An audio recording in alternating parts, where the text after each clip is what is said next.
और बात अब पोल्यूशन की। दिल्ली एनसीआर में बढ़ते प्रदूषण को लेकर सुप्रीम कोर्ट केंद्र सरकार से लेकर दिल्ली सरकार को कई बार फटकार लगा चुकी है, लेकिन इसके बावजूद प्रदूषण लेवल कम नहीं हो रहा।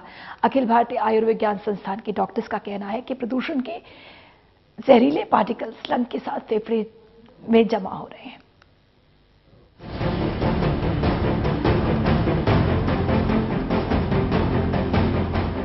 दिल्ली की आबोहवा कितनी जहरीली हो गई है, इस बात की तस्दीक हवा की गुणवत्ता मापने वाले पैरामीटर और अस्पतालों में बढ़ते अस्थमा के मरीजों की संख्या कह रही है। डॉक्टरों की माने तो सांस लेने वाली हवा को carbon monoxide, sulphur monoxide, nitrogen oxide जहरीला बना रही है। इसकी वजह से इंसान के हार्मोन्स में बदलाव देखा जा रहा है।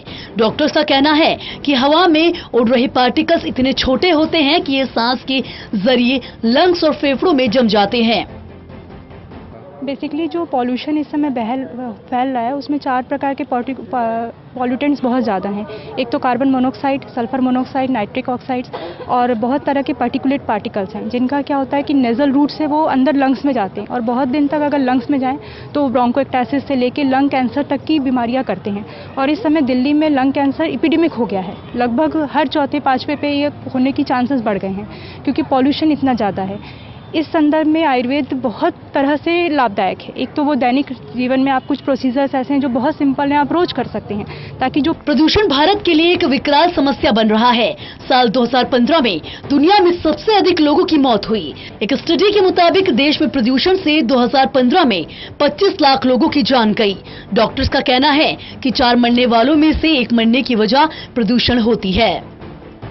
आजकल जो है जैसे जैसे ये पॉल्यूशन बढ़ रहा है वैसे वैसे लंग्स डिसऑर्डर्स बहुत बढ़ रहे हैं। अभी इंडियन पॉपुलेशन में बहुत ज़्यादा लेटेंट ट्यूबरकुलोसिस के पेशेंट हैं। वो पेशेंट जो कि टीबी फैलाते तो नहीं है लेकिन वो खुद एक इल हेल्थ से गुजरते हैं। उसमें क्या होता है, फेफड़े में एक लगातार ऐसे पॉल्यूशन में रहने के कारण फेफड़े में जख्म हो जाता है जो भरता भी नहीं है और ठीक भी नहीं होता है। उस तरह के रोगियों में अगर हम एक ऐसी ड्रग दे सकें जो कि पूरी तरह से हर्बल हो और जिसको हम ईजिली एडमिसिबल हो, मतलब बहुत आसानी से दिया जा सके और जिसका कोई साइड इफेक्ट ना हो। सबसे बड़ी बात है कि साइड इफेक्ट ना हो। जैसे तुलसी का एरिजोल है, ये सिंपल है, बहुत आसानी से दिया जा सकता है।